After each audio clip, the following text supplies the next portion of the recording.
जय हिंद साथियों, नमस्कार दोस्तों। स्वागत है आपके अपने YouTube channel education first information 2.0 में। जैसा कि पता है दोस्तों आपको, हम MA फाइनल ईयर के पॉलिटिकल साइंस के मॉडल पेपर सॉल्व करा रहे हैं। CCS यूनिवर्सिटी से MA जो प्राइवेट करते हैं उसके मॉडल पेपर सॉल्व करा रहे हैं, जिसमें हमने पेपर फर्स्ट पेपर सेकंड की वीडियो बनाकर अपने YouTube चैनल पर अपलोड कर दी है। यदि आपने वो अभी नहीं देखी है तो आप प्ले लिस्ट में जाइए, वहाँ आप देख सकते हैं। ये पेपर 3 की हमारी तीसरी वीडियो है। इसके 2 पार्ट हमने ऑलरेडी अपलोड कर दिए हैं, वो आपने अभी तक नहीं देखे तो कृपया करके उन्हें देखें। और हाँ, हर पार्ट में से हर एक क्वेश्चन पूछने को मिलता है, कुछ ना कुछ क्वेश्चन उसमें से आपको पूछने को मिलेगा।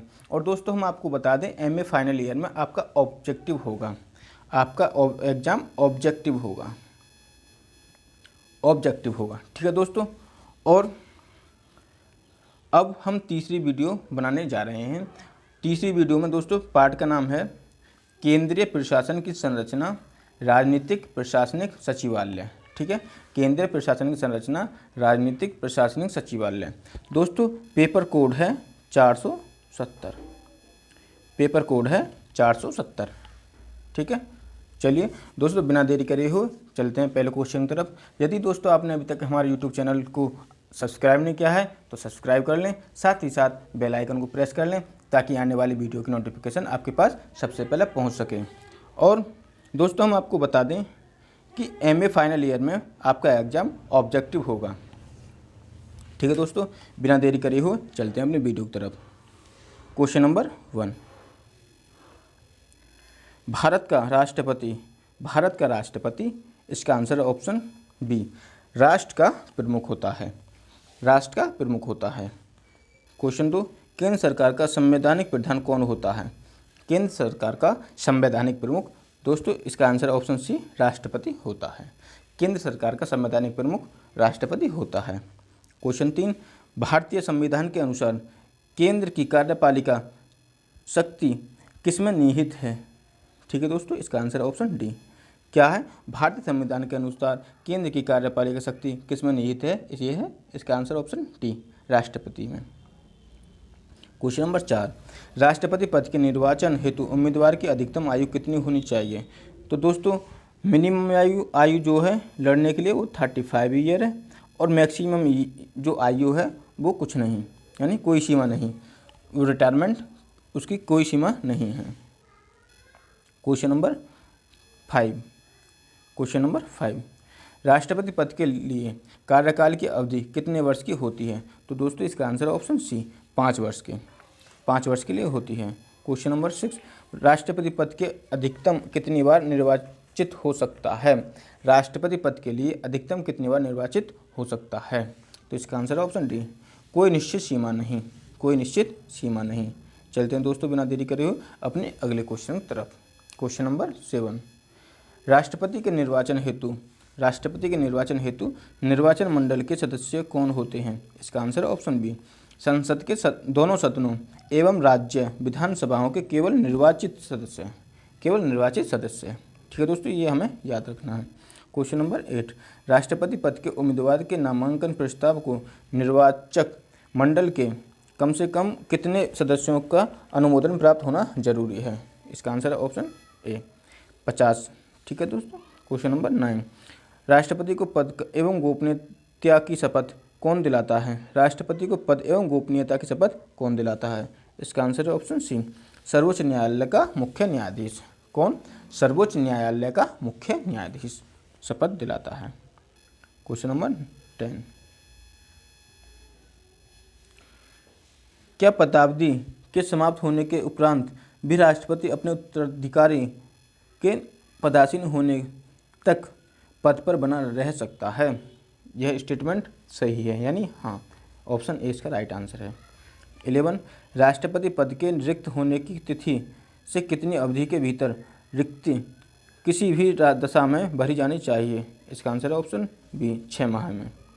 महाभियोग प्रक्रिया के आरोप की जांच के दौरान क्या राष्ट्रपति स्वयं संसद में उपस्थित होकर या अपने प्रतिनिधि के मध्य से अपना स्पष्टीकरण प्रस्तुत कर सकता है? यह स्टेटमेंट सही है, यानी हाँ।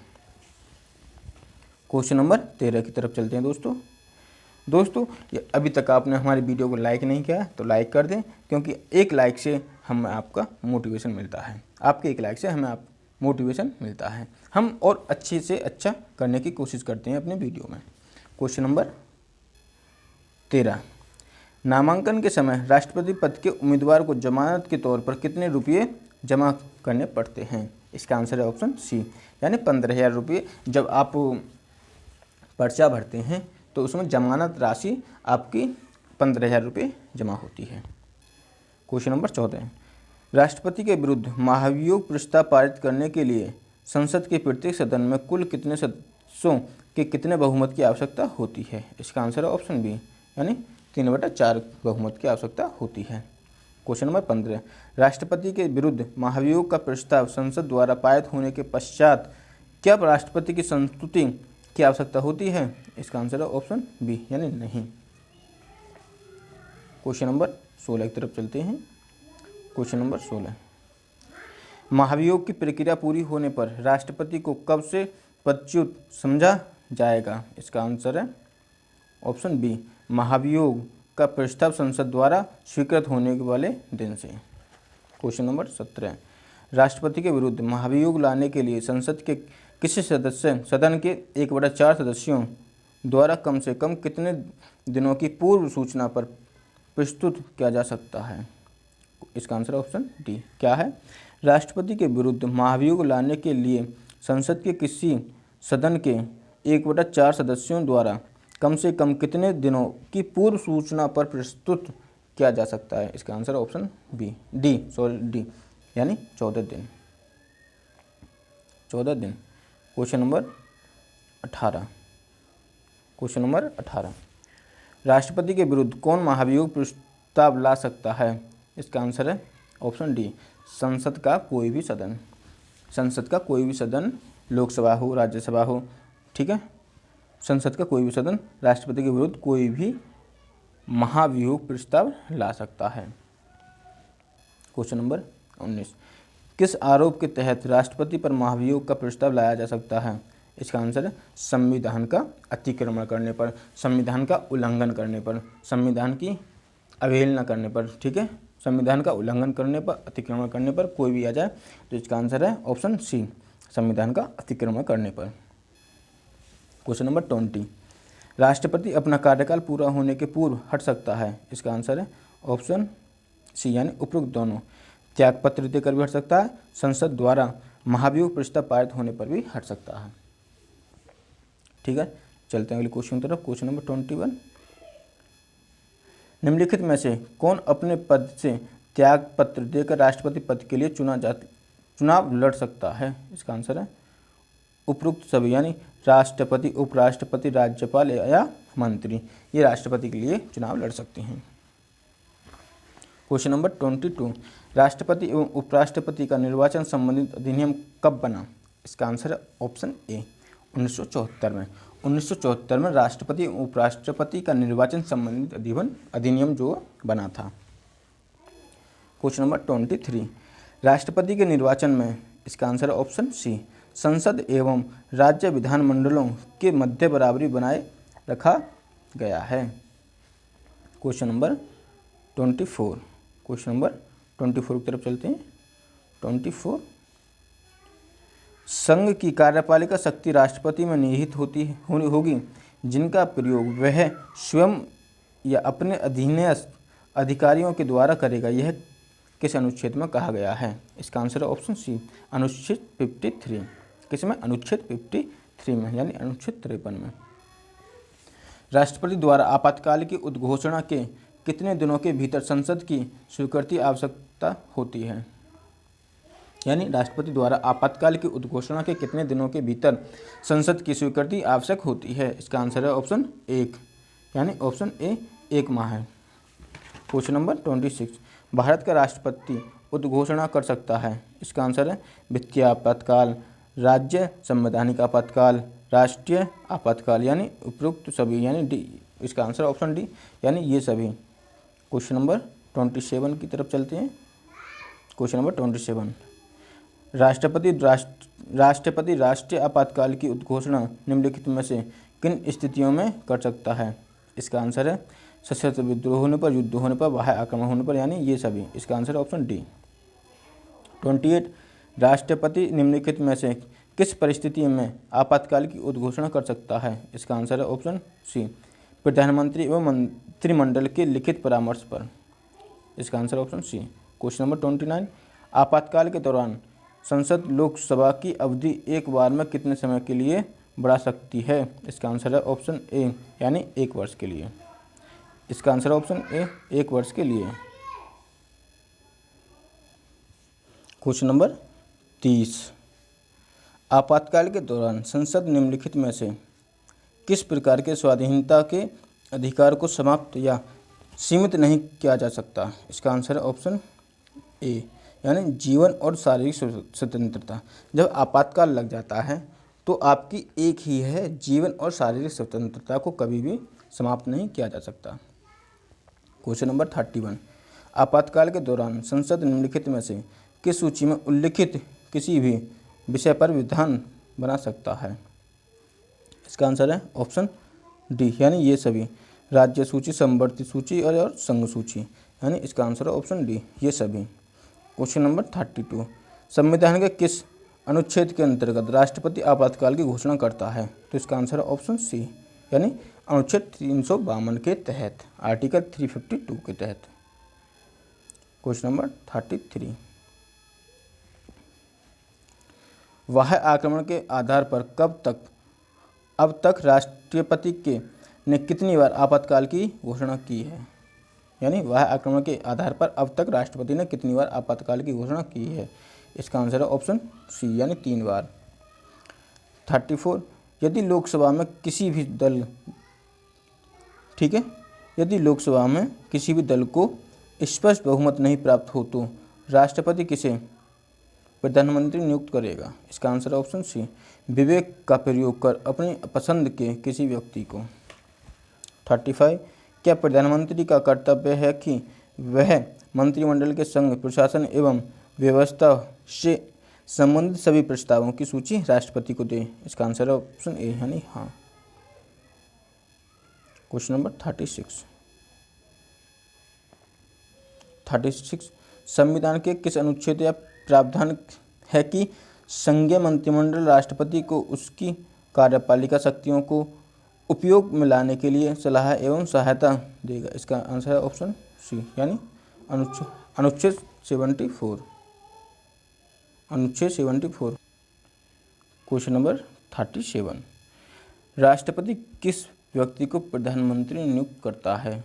इसका आंसर है ऑप्शन बी लोकसभा में बहुमत दल का नेता को, यानी लोकसभा में जिसका बहुमत होगा उस दल के नेता को राष्ट्रपति प्रधानमंत्री को नियुक्त करेगा। इसका आंसर है ऑप्शन बी। 38 क्या केंद्र सरकार के सभी कार्यपालिका निर्णय एवं कार्य राष्ट्रपति के नाम से होते हैं? इसका स्टेटमेंट कैसा है? सही यानी हाँ। क्वेश्चन नंबर 39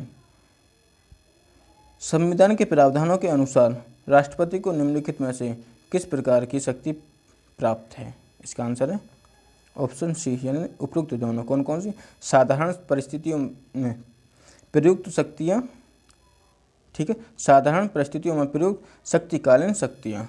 इसका आंसर है ऑप्शन सी। और बी असाधारण परिस्थितियों में प्रयुक्त आपातकालीन शक्तियाँ, यानी ये दोनों ठीक हैं। इसका आंसर है ऑप्शन सी उपरोक्त दोनों। 40 क्वेश्चन नंबर 40 मंत्रिपरिषद का कोई सदस्य संसद के किसी सदन का सदस्य न होते हुए अधिक से अधिक कितने दिनों तक मंत्री पद पर बना रह सकता है? इसका आंसर है ऑप्शन सी यानी 6 माह तक। 41 प्रधानमंत्री सहित मंत्रिपरिषद के सदस्यों को पद को गोपनीयता की शपथ कौन दिलवाता है? यानी प्रधानमंत्री सहित मंत्रिपरिषद के सदस्यों को पद की गोपनीयता की शपथ कौन दिलवाता है? इसका आंसर है ऑप्शन ए यानी राष्ट्रपति दिलवाता है। राष्ट्रपति दिलवाता है। 42 कौन व्यक्ति मंत्रिपरिषद का सदस्य हो सकता है? इसका आंसर है ऑप्शन ए संसद का सदस्य। 43 मंत्रिपरिषद निम्नलिखित में से किसके पश्चात पर्यंत पदासीन रहता है? इसका आंसर है ऑप्शन सी यानी राष्ट्रपति के।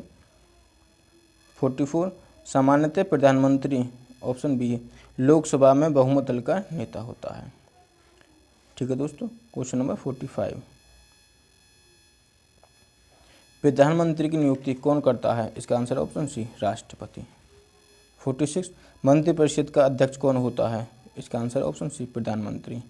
संविधान के अनुसार समस्त कार्यपालिका शक्ति राष्ट्रपति में निहित, तथापि यथार्थ में कार्यपालिका की समस्त सत्ता निम्नलिखित में से किस में निहित होती है? इसका आंसर है ऑप्शन ए मंत्रिपरिषद में। 48 निम्नलिखित में से किस परिस्थिति में मंत्रिपरिषद विघटित नहीं हो सकती? इसका आंसर है ऑप्शन ए किसी मंत्री के त्यागपत्र से। किसी मंत्री के त्यागपत्र से मंत्रिपरिषद विघटित नहीं हो सकती। क्वेश्चन नंबर 49 भारत के प्रधानमंत्री का पद संविधान द्वारा गठित है।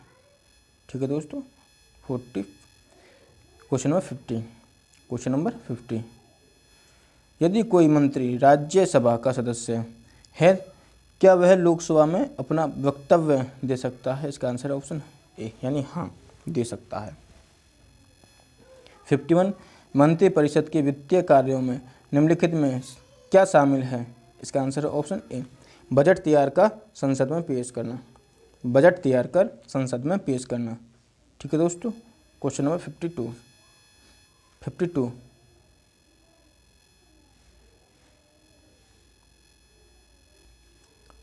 यथार्थ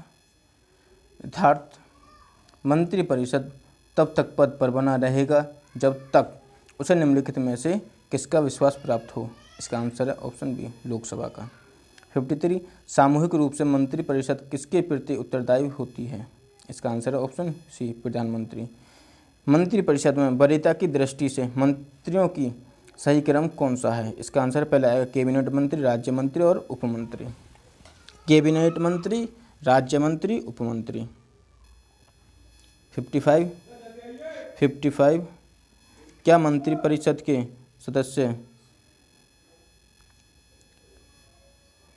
व्यक्तिगत रूप से भी संसद के प्रति उत्तरदायी होते हैं? क्या मंत्रिपरिषद के सदस्य व्यक्तिगत रूप से भी संसद के प्रति उत्तरदायी होते हैं? इसका आंसर है ऑप्शन ए हाँ। 56 मंत्रिपरिषद से पदत्याग करने के लिए मंत्री किसे अपना पदत्याग संबोधित करेगा? इसका आंसर है ऑप्शन सी राष्ट्रपति। यदि दोस्तों वीडियो पसंद आ रही हो तो लाइक, शेयर और सब्सक्राइब करें। दोस्तों हम आपको बता दें, हम जल्दी ही यूपीएसआई और एसएससी जीडी के लिए हिंदी और रीजनिंग की क्लास स्टार्ट करने वाले हैं। यदि आप अभी तक आपने हमारे यूट्यूब चैनल को सब्सक्राइब नहीं किया है तो सब्सक्राइब कर लें, साथ ही साथ बेल आइकन को प्रेस कर लें ताकि आने वाली वीडियो की नोटिफिकेशन आपके पास सबसे पहले पहुँच सके। ठीक है दोस्तों। यदि वीडियो पसंद आ रही हो तो लाइक, शेयर और सब्सक्राइब जरूर करें। Question number 56। क्वेश्चन नंबर 57 क्या राष्ट्रपति को मंत्रिपरिषद की सलाह के विपरीत कार्य करने का अधिकार है? इसका आंसर है ऑप्शन बी यानी नहीं। 58 मंत्रिमंडल का प्रमुख कार्य निम्नलिखित में से क्या है? इसका आंसर है ऑप्शन डी यानी उपयुक्त सभी। राष्ट्रीय नीति निर्धारण, राष्ट्रीय कार्यपालिका पर सर्वोच्च नियंत्रण, विभिन्न विभागों के मध्य समन्वयकारी कार्य। इसका आंसर है ऑप्शन डी यानी उपयुक्त सभी। 59 सचिव का कार्यालय है, सचिवों का कार्यालय है। इसका आंसर है ऑप्शन ए सचिवालय। सचिवालय सचिवों का कार्यालय होता है। क्वेश्चन नंबर 60 केंद्रीय सचिवालय है। इसका आंसर है ऑप्शन बी केंद्र में। केंद्र सरकार के मंत्रालय हैं 3 स्तरीय, केंद्र सरकार के मंत्रालय 3 स्तरीय हैं। क्वेश्चन नंबर 62 मंत्रियों का प्रकार है कैबिनेट मंत्री, राज्य मंत्री, उपमंत्री यानी ये सभी। कैबिनेट मंत्री, राज्य मंत्री, उपमंत्री ये सभी। क्वेश्चन नंबर 63 सचिवालय का प्रमुख होता है सचिव। सचिवालय का प्रमुख सचिव होता है। ठीक है दोस्तों। क्वेश्चन नंबर 64 एक स्टाफ एजेंसी है, क्या है? सचिवालय। सचिवालय जो होता है वो एक स्टाफ एजेंसी होती है। क्वेश्चन नंबर 65 सचिव का कार्यकाल होता है। सचिव का कार्यकाल 5 वर्ष के लिए होता है। इसमें दोस्तों 3 प्रकार से बांट रखा है। पहला है सचिव और संयुक्त सचिव का 5 वर्ष 5 ईयर, उप सचिव का दूसरा 4 ईयर, और तीसरा दोस्तों अवर सचिव का 3 ईयर। यानी ये 3 प्रकार से इनके कार्य दे रखे हैं। दोस्तों ये थे हमारे 65 क्वेश्चन पार्ट 3 से। यदि दोस्तों आपको वीडियो पसंद आई हो तो लाइक शेयर और सब्सक्राइब जरूर करें। ठीक है दोस्तों, धन्यवाद।